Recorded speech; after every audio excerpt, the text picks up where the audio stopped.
What up, world? It's your boy JusRzd, and today we're gonna chop it up about this Avatar: The Last Airbender Netflix live-action adaptation. Is it accurate, or is it a waste of time? We're gonna talk about it. Do me a favor. Go ahead, like, share, comment, subscribe, do all the things that you know you're supposed to be doing. Anyway, we on YouTube now. What are you doing? Spoiler warning. Spoiler warning. If you're going to continue with this video, spoiler warning. We're going to talk about these first 4 episodes. We are talking about these first 4 episodes. Spoiler warning. If you keep going past this point, hey man, it is what it is. Welcome to the channel, guys. It's your boy JusRzd. That's JusRzd, and this is the first edition of Raised Reviews, where we're going to chop it up about different comic book films, different topics, sometimes music, but mostly just good, wholesome entertainment, anime, good TV shows, good comic book films and movies, and all that. So we're gonna get right into it. We're talking about the Avatar: The Last Airbender live action adaptation that just dropped on Netflix. This video is only the first 4 episodes, so we're gonna talk about it. With any live action adaptation, of course, it's always gonna be interesting. Because it's kind of hard. Most animated shows, usually their seasons run like 20-something episodes. So it's kind of hard to condense 20-something episodes into a live action adaptation. Even though the episodes are longer, the episode count's usually shorter. So the episode time might be longer, but the episode count is usually shorter. And with that, it's going to be a lot of stuff that gets left on the chopping, on the cutting floor. And it's, of course, evident in this one too. It sucks because for me, with any live action adaptation of an animated show, in order for it to like really resonate, and with knowing all those things, that you're going to have to leave a lot on the cutting room floor. It's kind of hard to not lose the essence or the soul of the original animated project if you're doing a live action adaptation without the creator involved, without either the manga creator or the comic book creator or whoever was the creator of the actual animated show. It's kind of hard to do live action adaptations without the creator and it not feel like important pieces and not feel like the overall essence or soul of the project is missing. And in certain aspects, that rang true in this particular instance with the live action adaptation of Avatar. So it's unfortunate, but it is what it is. At first, the creators of Avatar were with Netflix and were working with Netflix to get the adaptation out, and everything was going good. And then all of a sudden, they left the project for creative differences, and then the next thing we hear, they get a bag from Paramount to go over there and do like this whole Avatar verse, new seasons of Avatar. Now we got movies of Avatar coming out. So Paramount backed up the dump truck to them, and they were just like, yeah, we out. But that was after they left the Netflix show for creative differences. Not sure what the creative differences were, but watching this particular watching this particular show, it hurt my heart in certain aspects. It hurt my heart because it's just like, dang, I feel like this would have probably been executed a little bit smoother or a little bit cleaner. Not that it was bad, but that it would have been executed a little bit smoother or a little bit cleaner if the creators were still involved. So certain aspects of it, you could kind of tell, like in certain aspects it kind of fell flat. And yeah, I don't really feel like it was the actors' fault. I feel like they delivered the best they could with what they were providing, and it was great that they got people who were fans of the series to actually play these people, because you could tell they were really embodying the characters. One thing I will say that was way better than the movie we shall never talk about ever in life, which was the original live action adaptation by M. Night Shyamalan of The Last Airbender. Horrible movie. Don't ever watch it. That movie should be burned. It should be beaten in the street and then burned.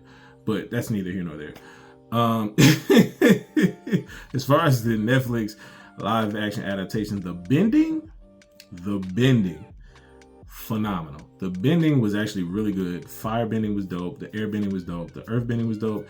The water bending got progressively dope. At first, it was a little plasticky looking at times, and it was just like, but you could see that they were trying to invest more time into it, to the fluid movement and different things like that as the episodes progressed.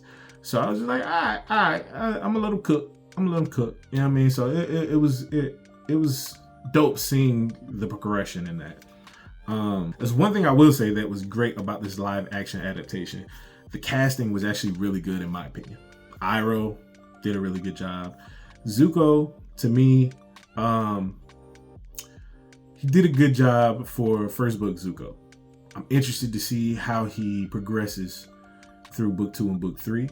But for the first 4 episodes, he did a good job portraying first book Zuko, like Zuko early on. To me, because in my opinion, watching Avatar: The Last Airbender, the animated series, Zuko was annoying in the beginning. Like he just, I gotta catch the Avatar.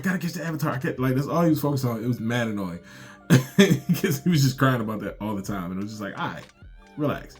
But you saw through the progression of his journey and through the different backstory reveals and then the different things that happen with his story, you see he develops, which everybody in the show develops, especially everybody on Team Avatar.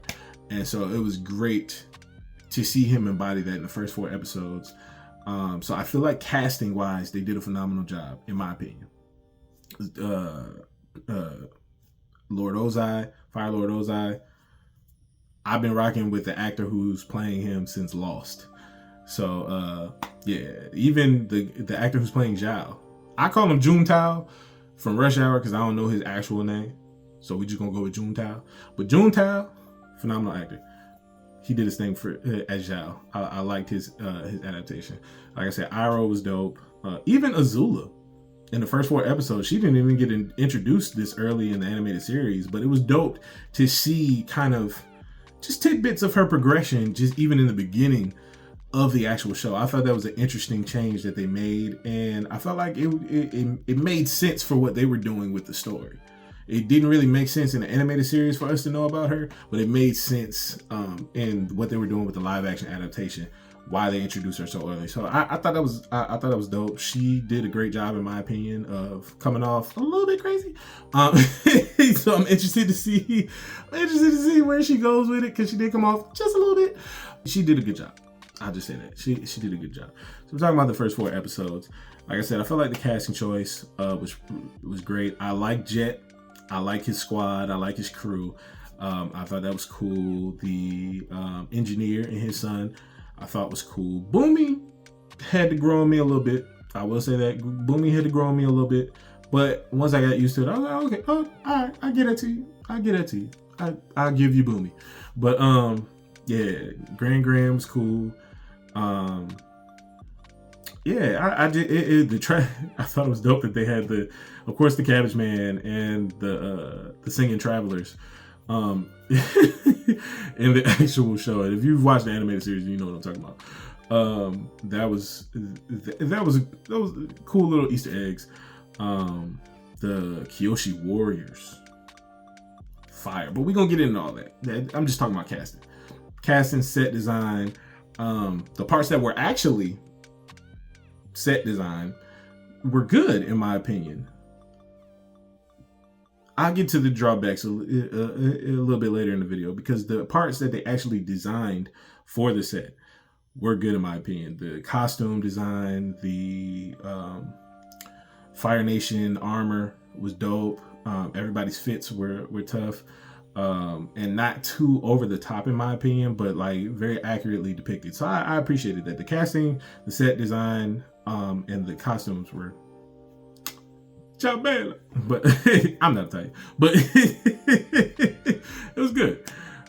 So episode 1, of course, we get a little bit more backstory on what happened with the Airbenders, what happened with Aang when he left.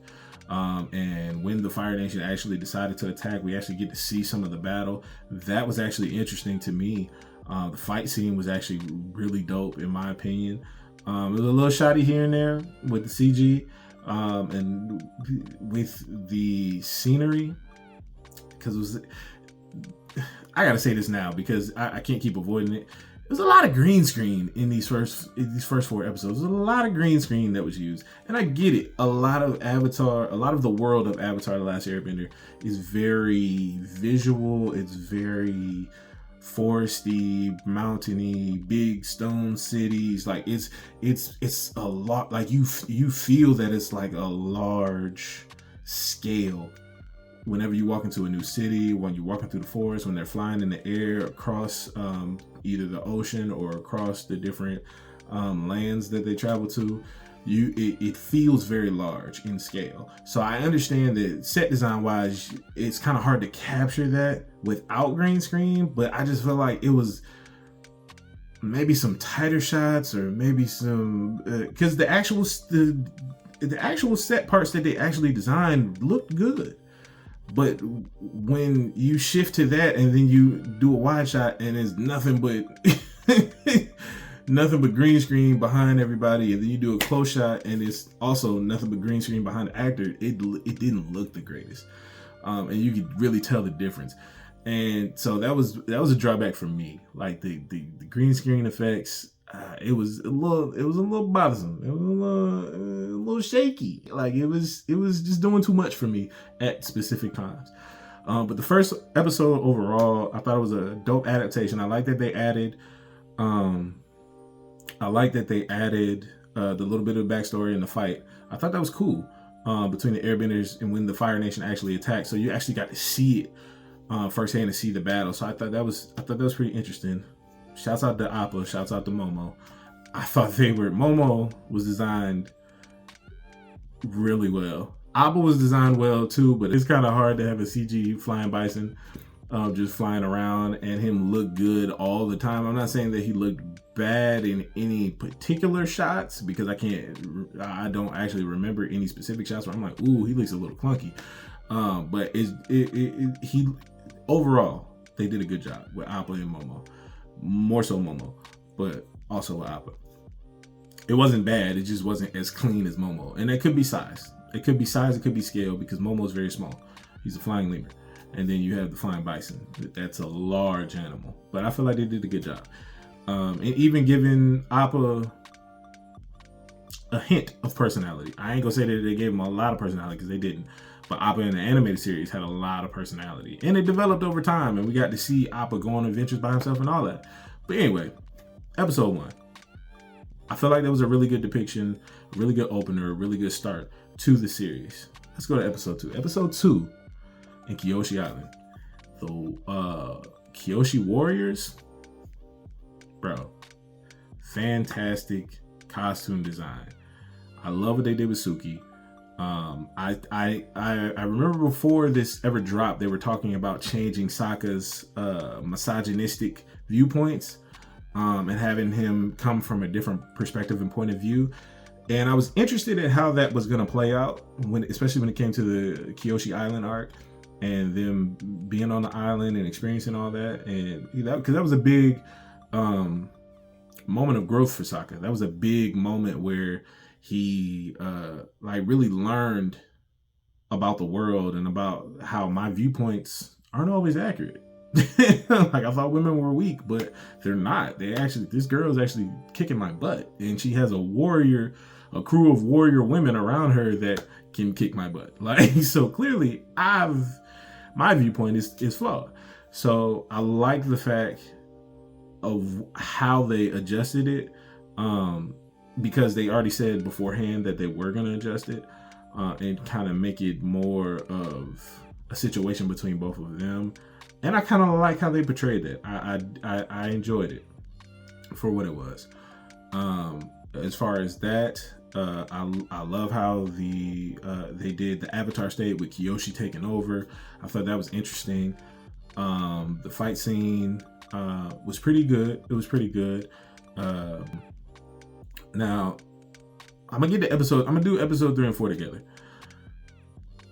When they got to Omashu, I like how they introduced Jet, but what I didn't like is everything, because in the original animated series, it was a lot of stuff that happened on the way to Omashu and around them being in Omashu, and you could tell because of the sake of time and the story that they were trying to tell within 8 episodes, that they were trying to condense and cram a lot of story and a lot of plot. So it was a lot of character building elements that got kicked out and left on the cutting room floor. And like I said before, when it comes to live action adaptations, it's when you do that, because you're gonna have to do that, you're gonna have to leave a lot on the cutting room floor. But when you do that without the original creators guidance, it's not gonna be as smooth and as clean, and it's gonna lose a little bit of its soul, if that makes sense, because you're doing it without the guidance of the person who created this in the first place. They can guide you on what can be trimmed, what can be cut, and not lose the soul and essence of the actual show. And it was proven by One Piece. One Piece live action was actually really good, even though they cut out a lot of stuff and they switched around some things. But it was really good, and it never felt like a soulless adaptation of One Piece. And I'm not saying that Avatar: The Last Airbender feels like a soulless adaptation of Avatar. I am saying that Yu Yu Hakusho live adaptation does feel like a soulless adaptation of Yu Yu Hakusho, but that's neither here nor there. Don't watch that live adaptation. It was trash. Anyway, just watch the original anime. Yu Yu Hakusho, my favorite anime of all time. Just watch the anime. Don't watch the live action. It wasn't good. The fighting was good. The fight choreography was good, but the actual show, terrible. But anyway, back to Avatar. So in certain aspects, it felt really convoluted. It felt really like too much was going on when it was in Omashu. You had Jet pull up, got him into Omashu. Cool. They meet the engineer. They meet the engineer's son. They figure that out. You see Cabbage Man. Then he meets Boomy, and it's just like, okay, this is a lot that's happening. Then they're still trying to figure out what's going on with Jet. It was just so many moving pieces. Then Avatar got captured by Boomy, and now he's locked up with Iroh in Boomy's castle. And as soon as he releases Avatar, you know what I mean, and brings him to the dinner, he reveals himself as Boomy. And I'm just like, am I tripping? Because I could have sworn in the animated series, he didn't realize that was Boomy until they were actually fighting. I could be wrong because it's been a while since I've seen it. But if I'm not mistaken, he didn't know that was Boomy at first. So that was a weird change for me. And then them doing the origin of earthbending with the badger moles and the singing travelers in the tunnels, that happened around Omashu. That didn't happen in Omashu. So that was kind of weird for me to randomly throw that in there. I like the singing travelers, but to randomly throw the tunnels in there, it was just a lot moving around in episode 3 and 4 for me. Overall, considering how they were compacting and condensing the story, episode 3 and 4 were just okay for me. And it was a lot of green screen. It was a lot of green screen in Omashu. It was a lot. And I get it. It's hard to practically build certain sets. I get that. And you're going to have to use green screen and CGI for a lot of different things, especially with Omashu. You had the different slides with the different crates going down them and different things like that. So I understand all of that. I get that. However, when you have all of that, you have all the green screen, you have the overly convoluted story that you're trying to compact into these 2 episodes, and you're still changing things at that, it just felt like a lot. It felt a little overwhelming for me personally. So episode 3 and 4 for me, it was a lot going on. If I had to rank each episode as far as out of 10, episode 3 and 4 would get a 5 out of 10 for me personally. Episode 1 and 2, I would give 1 about a 7, probably give 2 7.5, maybe an 8, just because I really like how they depicted the Kyoshi warriors. But as far as episode 3 and 4, it would be a 5 for me. Just because there was so many moving parts going on in those 2 episodes. So As far as right now, where I'm sitting at for the first 4 episodes of Avatar: The Last Airbender, the live action adaptation on Netflix, I'm sitting at like a 6 right now. 6.5. I say 6.5. First 4 episodes. I'm gonna give it a strong 6.5, a shaky 7. A little shaky. But a shaky 7, but a strong 6.5 is what I give it right now with just the first 4 episodes. So is it an accurate adaptation or is it a waste of time? I'll say it's definitely not a waste of time, especially considering the previous live action adaptation of Avatar that we had, which we will not speak of. Like I said, that movie needs to be dragged in the street, beat, and set on fire.